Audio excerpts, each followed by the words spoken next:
तत्वमसी दोस्तों। तो आज हमारा डाइस चल रहा है, लगातार ये डाइस चलेगा, ठीक है, लो से हाई लेवल की तरफ। ठीक, तो इसमें क्या है, ये देखिए आरआरबी जेई 2014 में पूछा गया प्रश्न है। ठीक, तो इसमें हमारा पहला क्वेश्चन है। इससे पहले हम आपको 4 वीडियो में जो है उसमें हम आपको 4 टाइप से बता चुके हैं, सारे रूल बता चुके हैं। अगर आप नहीं देखे हैं तो पहले जा करके डाइस का रूल देख लीजिए, उसके बाद इस क्वेश्चन पर आइएगा। और इसमें हम प्रैक्टिकली तरीके से बताएंगे, पहले सॉल्व कर लेंगे, फिर आपको बताएंगे कि किस तरह से ये एक्चुअल में वैलिड है या नहीं है। ठीक है, ऐसे क्या होता है ना कि बहुत सारे क्वेश्चन एग्जाम में ऐसे आते हैं जो एक्चुअल में वैलिड नहीं होता है, और वहाँ पर जो आपका सामान्य रूल और मानक रूल है वहाँ पर नहीं लगता है। ठीक है, इसी में भी हम एक क्वेश्चन देखेंगे जो सारे रूल को दरकिनार कर दिया है और आपका कॉमन सेंस की वहाँ पर ज़रूरत है। ठीक, वो क्वेश्चन ही ऐसा है जिसमें आपको वो ये कहना चाहता है, क्वेश्चन से ये बताना चाहता है कि आपके पास कितने समझ है उस क्वेश्चन को लेकर के या डाइस को लेकर के, या आपके पास कितने अच्छे कॉमन सेंस है। अगर इन दोनों चीज़ों की समझ है, आपके पास कॉमन सेंस है और आपको डाइस को लेकर के प्रैक्टिकली रूप से समझ है, जैसे आप लूडो वूडो खेले होंगे, तो उस क्वेश्चन को आप आसानी से कर लेंगे, वरना उस पर न सामान्य रूल लगेगा न मानक रूल लगेगा। अभी इसी में आपको हम अगले क्वेश्चन में बताएंगे कि वो कौन सा क्वेश्चन है जो कि यूपीपी यानी उत्तर प्रदेश पुलिस में पूछा जा चुका है। अगर उस तरह के प्रश्न आ जाए अभी री एग्जाम में, तो मुझे पूरी चांस है कि 95% लड़के उसमें फेल मार जाएंगे उस क्वेश्चन को करने में।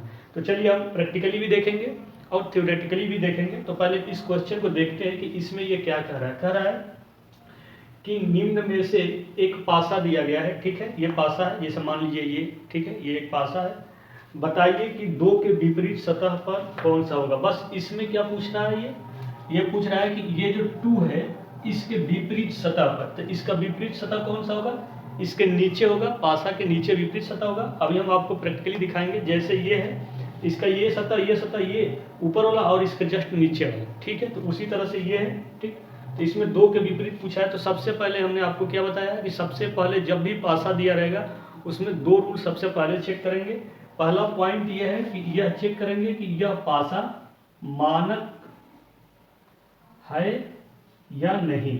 ठीक है, सबसे पहले जब भी पासा दिया हो सबसे पहले आप यही चेक करेंगे हर हाल में कि ये कौन सा पासा है, मानक है या सामान्य। तो उसका चेक करने का क्या तरीका है, तो उसका मानक और सामान्य का चेक करने का तरीका है, हमेशा 7 को पॉइंट में रखिएगा, दिमाग में रखिएगा। ठीक है, हमेशा 7 नंबर को दिमाग में रखिएगा। तो देखिए इसका कैसे चेक करेंगे कि ये मानक है या नहीं है। तो जब भी इसमें से किसी भी जो 2 सतह दिख रहा है आपको, 3 सतह, 3 नंबर दिख रहे हैं। ठीक है, 3 नंबर हमेशा पासा में आपको एनी कंडीशन, कोई भी कंडीशन हो उसमें 3 नंबर आपको दिखेंगे ही दिखेंगे। तो देखिए इन 3 नंबर में से भी किसी को भी 2 नंबर को जोड़ दीजिए, कोई भी रैंडमली आप 2 नंबर ले सकते हैं, या तो इसको ले लीजिए, या इसको ले लीजिए, या इसको ले लीजिए। जोड़ेंगे अगर 7 आ गया, जैसे जोड़िए, जैसे मैं जोड़ रहा हूँ तो आप भी जोड़िए। ये 6 और 2 जोड़े तो 8 आया, 6 और 4 जोड़े तो 10 आ गया, 2 और 4 जोड़े तो 6 आ गया। अब कोई नंबर रहा नहीं। ठीक है, अब किसी को नहीं जोड़ सकते। 6 2 हो गया, 6 4 हो गया और 2 4 हो गया। इन 3 में से देखेंगे तो किसी में भी 7 नहीं आया है। ठीक है, किसी में भी 7 नहीं आया, तो 7 नहीं आया तो इससे ये डिसाइड हो गया कि ये पासा जो है आपका मानक पासा है। ठीक है, ये क्या है, मानक पासा है। तो ये आपके लिए सिंपल हो गया। जब भी एग्जाम में आता है तो 95% जो पासा आते हैं एग्जाम में वो मानक पासा ही आता है, इस चीज़ को ध्यान रखिएगा। उसके बाद देखिए ये प्रूफ हो गया कि मानक पासा है। तो अब आपके लिए आसान हो गया। अब हमें क्या करना है कि जिसके विपरीत में पूछ रहा है उसमें ऐसी कौन सी संख्या जोड़े कि 7 आ जाए। ठीक है, ये नंबर आ जाए। मानक पासा है तो विपरीत पूछ रहा है, तो 2 के विपरीत क्या जोड़े कि 7 आ जाए। तो 2 में ऐसा क्या जोड़ेंगे 7 आ जाए, तो 5 जोड़ेंगे तो हमारा 7 प्राप्त हो जाएगा। ठीक है, तो कुछ लोग जोड़ के प्राप्त करते हैं, कुछ लोग 7 में से 2 को घटाते हैं। ठीक है, कुछ लोग क्या करेंगे 7 में से 2 को घटाएंगे, जो वैल्यू आएगी वो उसके विपरीत हो गया।